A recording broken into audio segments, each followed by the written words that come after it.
Namaste everyone. In today's video, we're going to focus on Muni Patanjali's Yoga Sutra 2.12. Now in this Yoga Sutra, Muni Patanjali is explaining to us exactly how the kleshas come about, where do they arise from, and what happens as a result of these kleshas. So let's look at the sutra and start breaking it up word by word to understand it even better. So the sutra itself goes, Klesha Moola Karmashayo Drishta Drishta Janma Vedaniyaha. Alright, so this is the sutra itself. Now let's try to understand it step by step. So the first word here is Klesha Moolaha. So here obviously the first word klesha is referring to the pancha kleshas, the 5 pain points that we studied in the previous sutras, and moolaha refers to the root or the basic essence. After that, once you finish this, we come to karmashayo.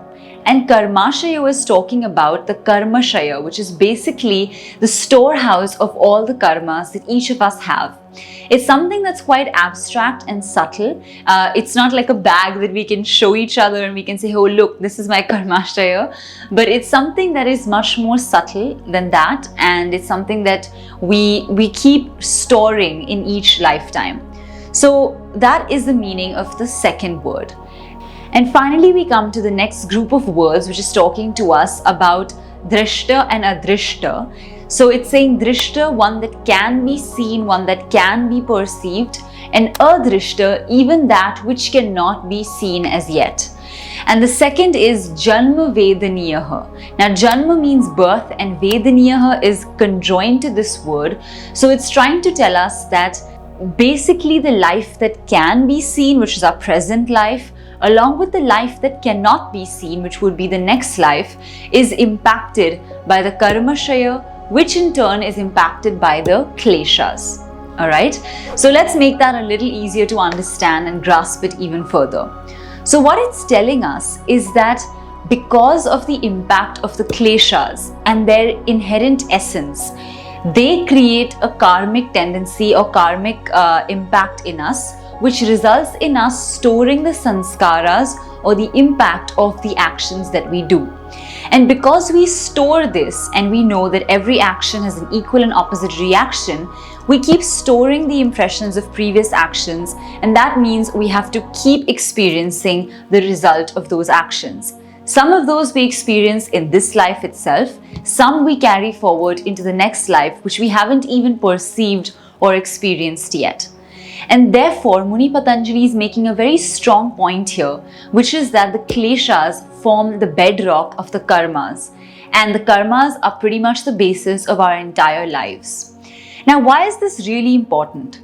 All of the Bharatiya schools of philosophy and all Indian philosophy believes in the theory of karma, and it says that the karmashaya is real, rebirth theory is real, and it stands by this theory.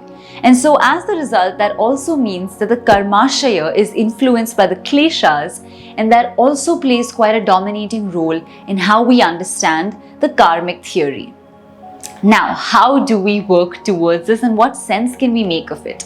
Well, there are some sutras throughout the Patanjali Yoga Sutras which are basically explaining some fundamental philosophical truths to us. And this is one of those sutras. It's not telling us something directly practically applicable, but instead it's just laying out the philosophical foundations so that we understand things a little bit deeper. And in the book that we follow, we're being told that not only in this sutra, but all the way till Sutra 2.27, there are a lot of philosophical truths that these sutras are explaining. And so they're not giving you handy practical tips, but rather helping to establish your worldview, helping to establish how you interact and engage with the world by giving you a deep philosophical understanding. And that's how we're going to look at this sutra. So personally, what I would say is this is a very helpful sutra because it's helping us to understand what role the kleshas are playing in our deeper lives and how they're actually impacting the way we live right now.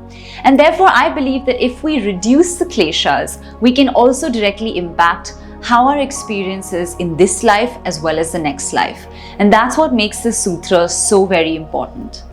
So I hope you found this sutra helpful and it's helped you to broaden your horizons. If you found it interesting, please leave your comments in the comment section below and let us know what you think. Do you also believe that the kleshas impact the rebirth theory and the karmashaya? And how do you see this entire theory in your worldview?